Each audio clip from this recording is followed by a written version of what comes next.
What is India's growth story looking like right now? What were the hits and misses in this year's budget? Can India become a $55 trillion economy by the year 2047? In fact, that specific question is what Professor K.V. Subramanian is focusing on in his new book. And I have him right here with me. For those unaware, he is currently serving as the Executive Director at the International Monetary Fund. He's also served as India's Chief Economic Advisor. So a lot to get into. It's a pleasure to have you here. Welcome to WION. Really my pleasure to be here. Professor Subramanian, I'm going to dive straight in and ask you a rather loaded question right at the outset. Is India on track, according to you, to realize its true economic potential? Indeed.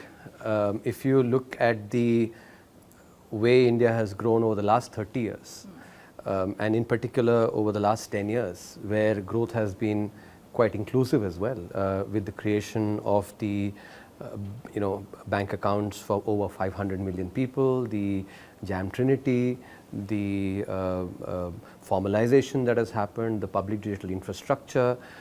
When you put it all together, the entrepreneurial ecosystem, third largest ecosystem, new firm creation growing at orders of magnitude higher than previous decades. All of those, I think, are very important.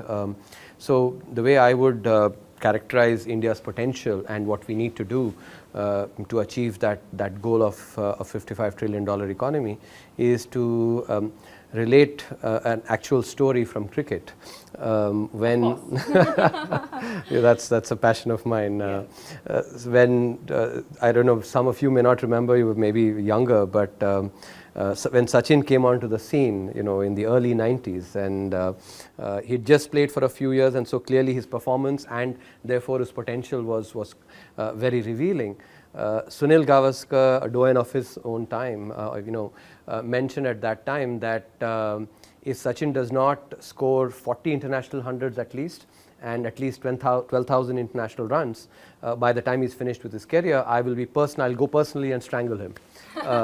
So that was a paternalistic way of actually saying, what's the potential that he has.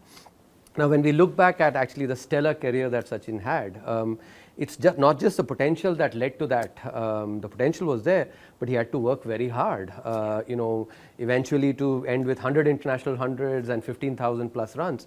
And not only when there were setbacks like the tennis elbow that he had to come up with new ways of actually dealing with the opponents, the bowlers.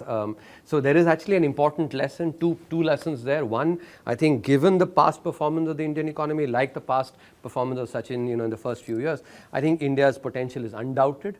But at the same time, to realize that potential, actually just potential is not enough. It is necessary. But what makes it sufficient is hard work, and doubling down on good policy. At the same time, also being nimble in being able to respond to setbacks or crises that may arise in the future. A lot of factors at play, clearly. And from that number game, let's get on to India's growth story and whether or not India can become a $55 trillion economy by 2047. Yes. That's pretty much the focus of your new book. It's called India at 100, Envisioning Tomorrow's Economic Powerhouse. Tell us more about why you focus on that particular ambitious goal. So the $55 trillion goal may seem very audacious to our viewers, especially seen in the light of the previous predictions. If you take Ernst & Young, the global consulting firm, they predict India to be a $26 trillion economy by 2047. So let's understand, what is different, in my prediction vis-a-vis theirs. So if we take real growth to be 7%, inflation to be 5%, and I'll come to why that is important. 7 plus 5, that basically translates into 12% in nominal rupee terms. If in order to estimate dollar growth, you have to subtract the rate of depreciation because depreciation reduces the value in dollars compared to rupees. Historically, the rate of depreciation of the rupee vis-a-vis the dollar has been about 3 to 3.5%. So let's take it at 3%. So 12 minus 3 is 9%. Let's use this rule of 72, which is a very nice thumb rule to know how many years it takes to double your money. So at 9% growth in dollar terms, 72 divided by 9 is 8 years. So GDP doubles every 8 years. From 2023 to 2047 is a 24-year period. So if GDP doubles every 8 years, there are 3 doublings that will happen during this 24-year period. India's GDP in 2023 was slightly more than 3.25 trillion, $3.28 trillion to be precise, but let's just take it as 3.25. So what do those 3 doublings mean? 3.25 to 6.5, 6.5 to 13, 13 to 26. Right. So that's your prediction, the Ernst & Young prediction. But in my opinion, what is very important and has to be factored in is that India implemented the inflation targeting regime in 2016, which requires the central bank, Reserve Bank of India, to deliver inflation at 4% plus minus 2 or 2 to 6%. And if you look at the data from 2016 onwards till 2024, March 2024 data included, India's inflation, despite COVID, despite the Ukraine war, and the supply side problems as a result, has been 5% on average. And this is important because the rate of depreciation of 3 to 3.5% of the currency prevailed during a time when India's inflation has been 7%, had been 7%, actually slightly more than 7%. Now, there's a very important concept in international economics that even if, let's say, the real value of the currency remains unchanged, if the inflation is going to be lower, then the rate of depreciation will be lower as well, because to keep the real value of unchanged, a currency with a higher inflation has to depreciate more. So a 2% secular decrease in inflation will translate secular decrease in inflation will translate into a secular decrease in the rate of depreciation. So now let's do the numbers by taking into account this very important macro dynamic. Instead of 3% depreciation, which has been historically the case, therefore 1% is a far more reasonable estimate going forward, given the inflation dynamics that I talked about. So if India can grow at 8%, in real terms, 5% inflation, as I said, that's been the average, and so a very reasonable expectation for the future. That's 8 plus 5, 13% in nominal rupee terms. Subtract 1% the rate of depreciation, so you get 12% in dollar terms. Again, use the rule of 72. 12 times 6 is 72. So now at 12% growth in dollar terms, GDP doubles every 6 years. Right. So over a 24-year period, there are 4 doublings, not 3. So 3.25 to 6.5, 6.5 to 13, 13 to 26. Those are your 3 doublings, but there's one more, 26 to 52. And that is basically what, this I've done a rough calculation for you. Sure. And for the viewers, the actual number is basically close to that, which is 55 trillion. So this illustrates the power of compounding. And I have a story in the book as well illustrating the power of compounding. Over a 20 to 25 year period, the fact that the depreciation of the currency is likely to be much lower because of lower inflation is a very important factor that has to be taken into account. So bottom line, if India can grow at 8% in real terms, then India can indeed be a $55 trillion economy in 2047. And that takes into account all the important economic drivers, not just a few. That 8% growth number, let's just talk about that, because you have predicted that, and you've also said that the IMF growth estimate for India has been consistently inaccurate. And there's also been a statement from the IMF, talking about how they're distancing themselves from that particular growth estimate that you have made. So tell us more about why you say that the IMF growth estimate has been consistently inaccurate, and why do you think that is the case?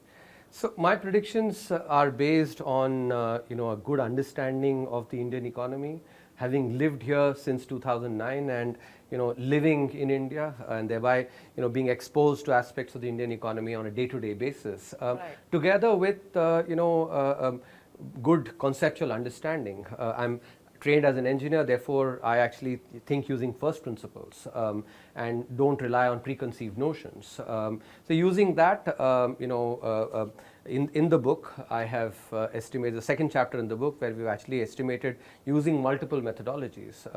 There's a paper by C. Rangarajan, the former RBI governor, the article published in EPW, where he actually suggests looking at investment rates and productivity growth across sectors, 8 different sectors, and then agglomerate it at the level of the economy. There's also the classical Robert Solow model, where you actually model the economy as one whole unit and look at the investment and the rate of productivity. That's the second approach that I've used. I've also looked at historical approaches, basically what we, some of these what economists call Kalman filter and others actually, where so using these three different ways of looking at trying to estimate what is India's potential growth, I actually think that 8% is growth that India can definitely achieve. Like I said with the example, that is basically what Sachin was projected to basically achieve by Gavaskar. In a similar way, I think India can indeed grow at 8%, and that is using the rigorous estimation that I've done using different methodologies. So let's talk about the dressing room conversations then, since we're using the cricket analogy. When we talk about your interactions with the IMF officials, for example, what is the sense that you get about India's positioning as an economic powerhouse on the global map? I think the data here are they speak a story themselves.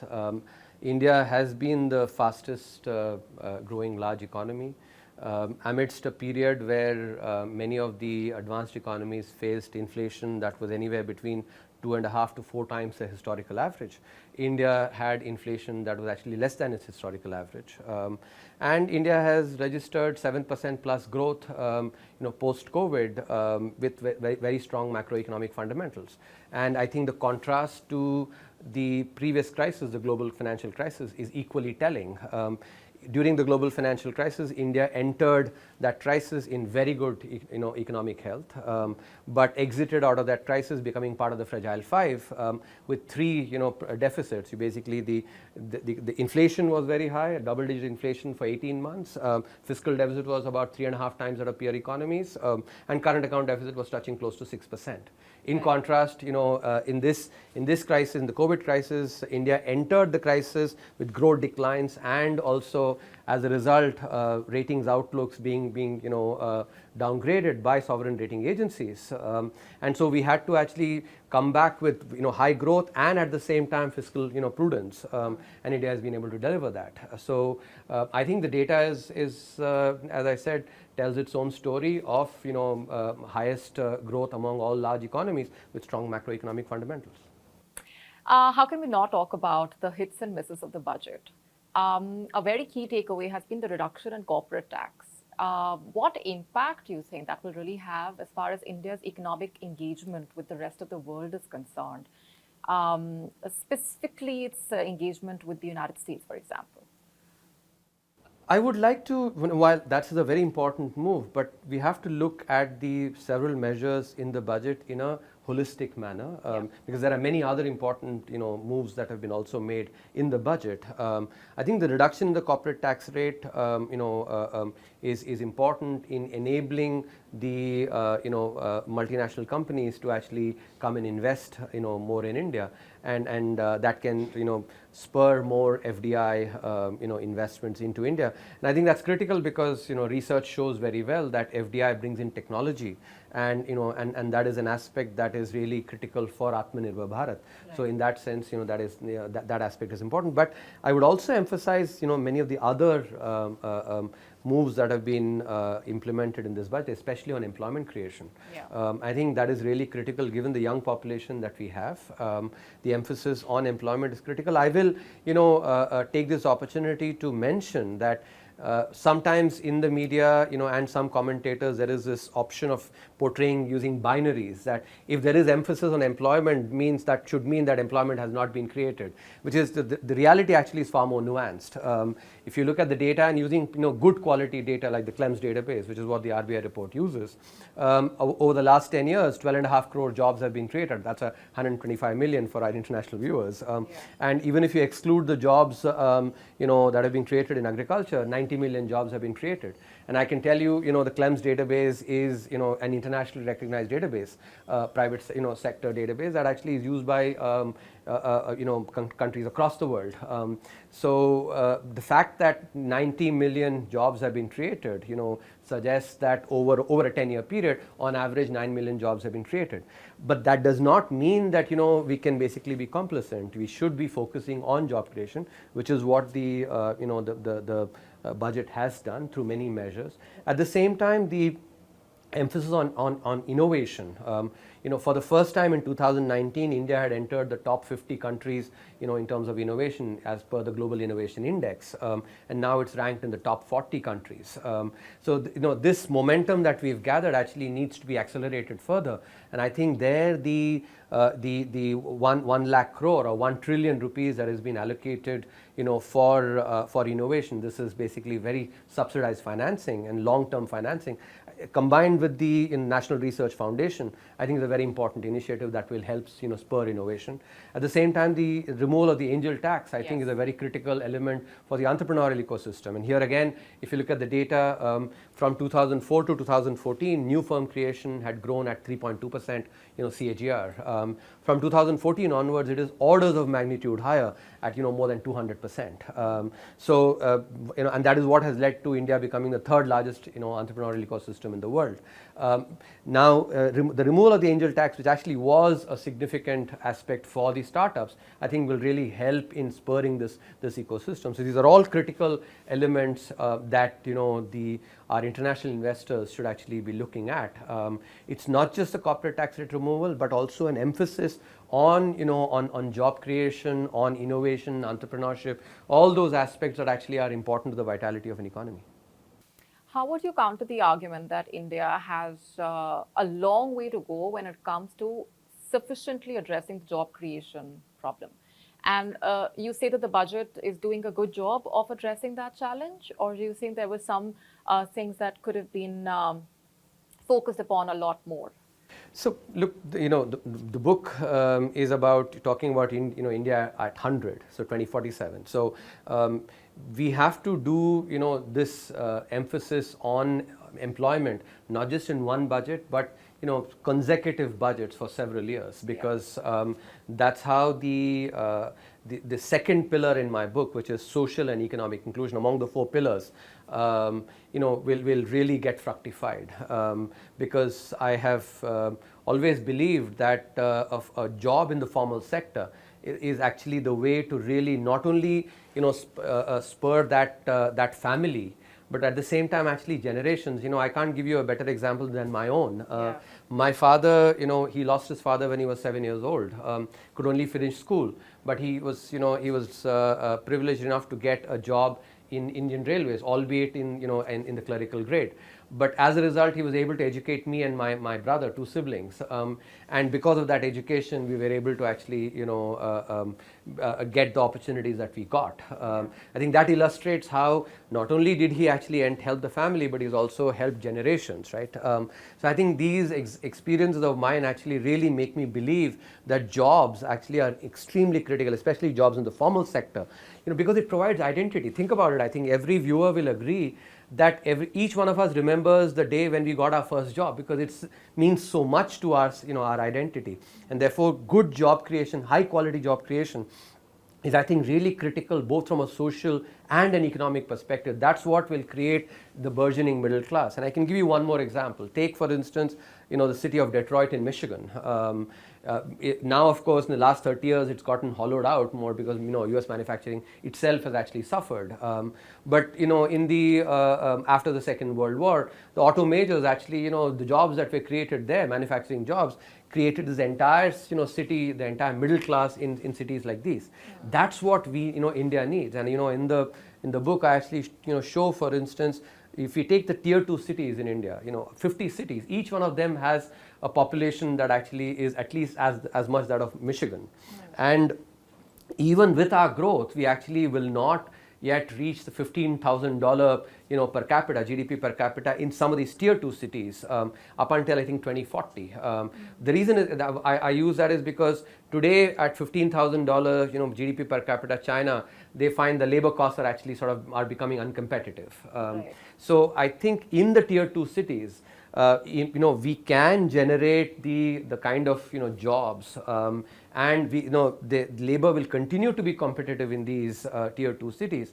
They have the population that can therefore provide a significant amount of labor for our manufacturing sector firms.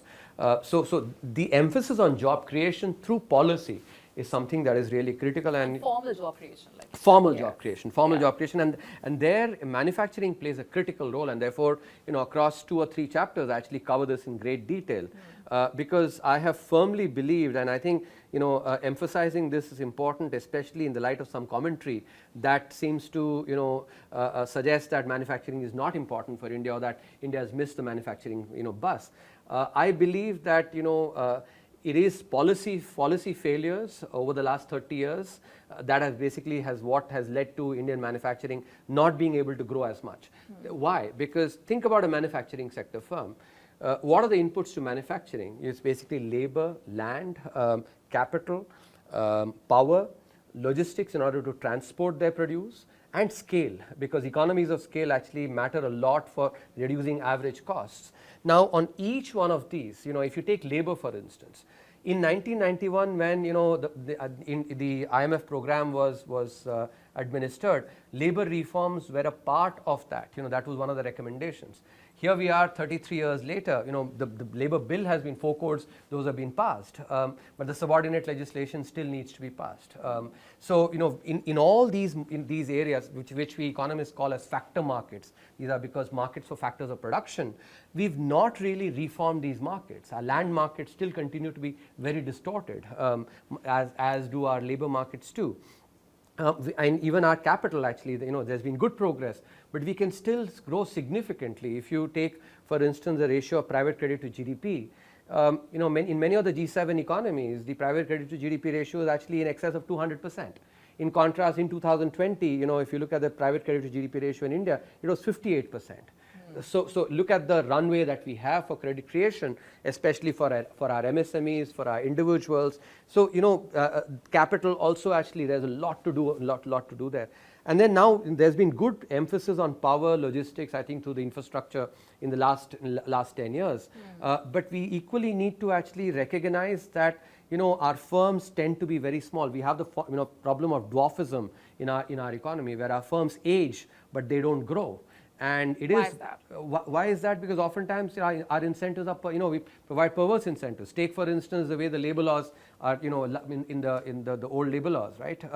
If a firm exceeds 100 employees, then it has to start complying with just about all and sundry on the labor regulation. What does that do then? If you're the entrepreneur, your firm has basically, you've grown your firm to 95 employees. Yeah. Now you see that if you grow it to 100, then you're going to have to comply with all kinds of regulations. You're a rational entrepreneur. What would you do? Basically say, you'll start now is the time when maybe your cousin brothers, or maybe your driver, or maybe your maid actually start becoming very important, because you want to start a firm in their names rather than actually grow your firm. What does this do? In contrast, if you basically grew your firm to, let's say, 500 employees, vis-a-vis 5 firms, each one of which has 100 employees, the 500 strong firm enjoys economies of scale, because the entire fixed costs are being distributed over a much bigger denominator. Right. But the 100 employee firms are not enjoying that benefit. They're not getting the economies of scale. As a result, their average costs are much lower. And this is something which we really have to work on. And I'll give you one more. Yes. I think one more piece of evidence is really critical, because this is telling in terms of what we need to do on this phenomenon of dwarfism. If you compare India and the United States, a typical, and I'm taking an average firm. This is a study that was published in the Quarterly Journal of Economics. A 30-year-old firm in the United States generates 7 times as many jobs as a 5-year-old firm did in the United States. In contrast, in India, the 30-year-old firm generates only 1.4 times as many jobs as the 5-year-old firm did. So think about it. Actually, when the firm ages in the United States, it's creating 7 times as many jobs. Right. In India, it's only 40% more. When every firm actually is, let's say, generating 5 times as many jobs, then obviously you'll have a lot more job creation. In contrast, we have dwarfs in our, So these are aspects. So what's the way out according to Policy, you to tackle this? policy. I think, as I said, actually, our policies have kept our markets for factor markets, land, labor, capital, they have power as well, they're distorted. So, while we reformed our product markets in 1991, we opened them up for competition. Our factor markets are still not open for, competition. Right. So, reforms actually, and therefore I will place the emphasis again and again on policy to reform the factor markets. Take agriculture, and I'll give you an example where basically the APMC Act or the Essential Commodities Act. Let's just talk about the Essential Commodities Act. It was passed in the 1960s when India faced food shortages. And what is an intrinsic feature of agriculture? That intrinsic feature is that supply is seasonal, but demand is all through the year. Sure. And when supply is seasonal and demand is all through the year, you have to store. Because what got produced, let's say during the Kharif season or the Rabi season, that has to be eaten all through the year. So you have to store. And yet the Essential Commodities Act does what? It basically equates almost all storage to hoarding. I'm sure you remember the Hollywood movies where actually, at least I remember, sorry, the Bollywood movies, where there's this character Jeevan used to come basically be shown as a retailer who was basically shown to be hoarding. He was storing, and what does that do? That basically completely removes incentives for storage infrastructure to develop, and it hurts whom? It hurts a small farmer, because he doesn't have the deep pockets to be able to store his produce. And so he has to go and sell it, when there's a supply binge, and therefore he doesn't get good prices. Even the APMC is the same thing. Basically the intermediary ends up in the, if 100 rupees is basically being generated as value added between the small farmer or the farmer and the intermediary, the small farmer gets only 10 rupees out of that 100. This is evidence. And that is because of the lack of competition there. And I think these are aspects that actually really need to be, the emphasis needs to be on policy. And for policy to remove many of these shackles that we have placed, on our economic participants. Make no mistake, Indian entrepreneurs are, I think, are best of the lot. If we basically remove these shackles, as we've seen in so many sectors, there is no reason why our entrepreneurs cannot basically go and deliver as good on manufacturing or on agriculture or any of these sectors. I have absolutely no doubt about that. You represent India at the International Monetary Fund, right? So there's obviously a lot of chatter that you come across about India and how it's perceived on the global stage. Has that changed over the last few months or years, according to you, the perception, the assessment, or what really is the impression that you get from all those conversations and discussions? I think the impression about India being an economic engine now for the global economy is something that is undoubted. I'll give you an example. Just last week, before I actually came here, I did a session, and the Consul General in New York had organized a session on the Indian budget. Yes. Of course, there were many from the Indian diaspora, but there were actually many locals as well who wanted to hear about the Indian budget. Yeah. What does that tell you? That the Indian budget today is not just watched by Indians, it's actually watched by the rest of the globe, because the Indian economy is a very big engine for the global economy. And I think that is the big change that has happened.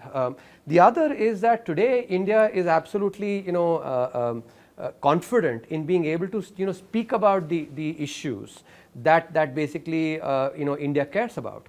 And I think that is something which is very important as well. From the vantage point that I am privileged to occupy at the International Monetary Fund, I get a first-hand view of this. And I think that is symbolized very well by our Honorable Prime Minister and many of his ministerial colleagues. And I'll particularly mention, for instance, our External Affairs Minister, Dr. Jaishankar, the way he's actually articulated, especially on India buying the oil from Russia. I think using data and actually has just honestly stated what is the reality. I think that's so refreshing to see. When it comes to India's potential as a manufacturing hub, you touched upon that during that conversation. So, can Made in India actually replace Made in China? That is the immediate question that arises. I would like to look at this as making make in India successful. I think what is really important is for us to really bat to our potential.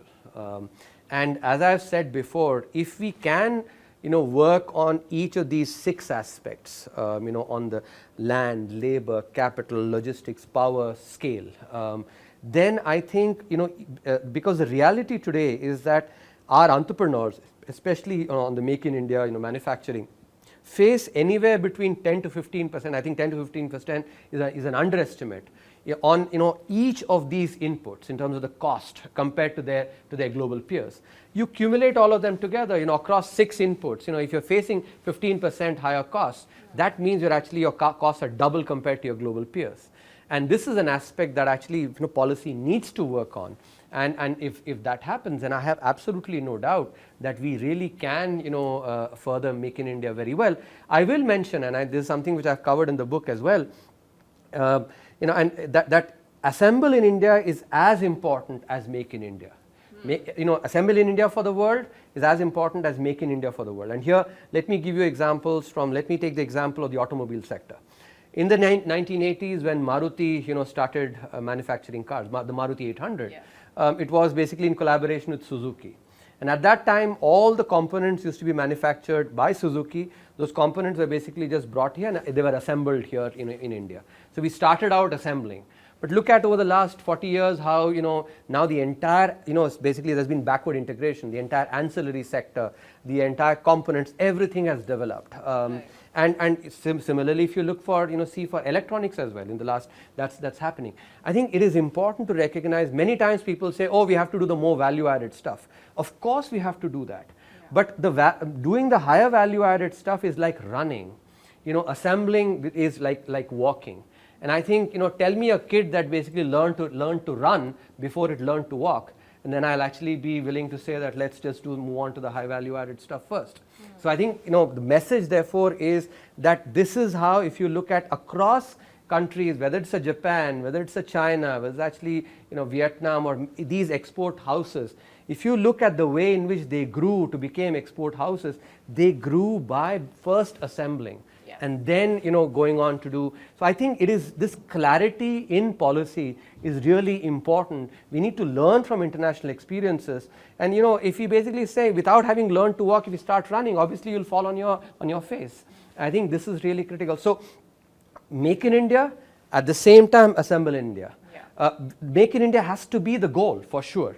But sector by sector, we have to start with assemble in India and quickly look to graduate into Make in India, so that the entire ecosystem is actually is done as well.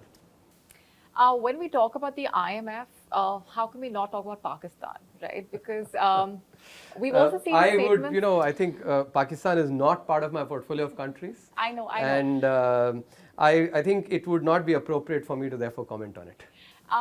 Your assessment as someone who's been looking at the statements coming in from the leadership or the way the economic situation has panned out, would you want to comment on what the Prime Minister recently has said, for example, about how this will be the last batch of financial assistance that it takes from the IMF, and how optimistic are you of the economic situation turning around in the country, given how its track record has been? Would you like to comment on that? So, me and my colleagues at the board, we will evaluate the proposal when it comes in. Like for every country, we'll do the same way here as well. You're steering clear of saying anything much. Let's also talk about your personal journey. You've been the youngest chief economic advisor. You talk about age right in the beginning. I was waiting to come to this. You had a very interesting journey, the only person from your family to go to a university. And look at the stellar journey you've had since then, being the Chief Economic Advisor of India, serving now as the Executive Director at IMF, representing India. What have your learnings really been?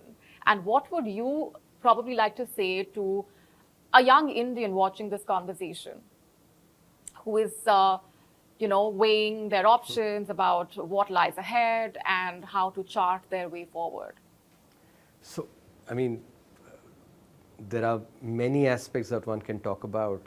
For me, I think the first thing I would acknowledge is that I've been very privileged to have parents who made enormous sacrifices so that they could actually provide us, me and my brother, the opportunities that they could not get. As I said, my father, he lost his father when he was 7 years old. He finished school by oftentimes sitting, in the temple lamp to study. He didn't have, light in his home, and even his education actually got completed through the largest of an elder brother and an elder sister. And he then, so I remember, for instance, these are some poignant moments in my life. When he came to IIT Kanpur for the first time, and I took him to the library there, the Kelkar library.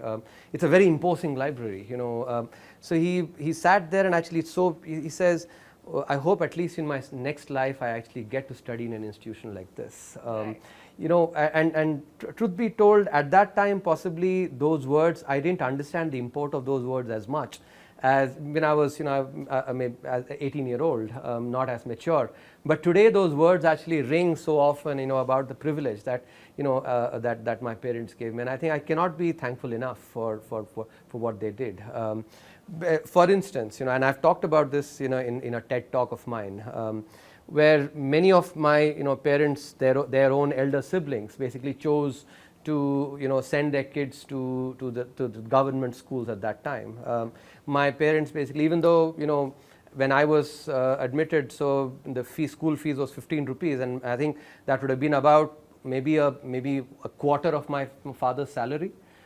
Quarter of my father's salary basically had to go into just paying my school fees, and yet he basically said, tomorrow I'll earn more, but my kids' opportunity to get education will not come. I think when I think about today, if I have to, let's say, give a quarter of my salary, would I have been able to make that same decision with as much clarity? I don't know, and I think so the first thing I would actually say is that I've been very privileged to have parents who who contributed, and that is why, in fact, when in 2021, when I basically was sort of coming close to the end of my tenure, I chose to not take an extension because my son was at that time in class 11th, and my father, even though he had passed away in 2015, had explicitly mentioned that don't just follow your career, make sure that what I did for you, you do it for your children as well. And I wanted to ensure that I'm there for those 2 years for my son. I think that was just basically the debt of gratitude that I got from my parents being paid forward.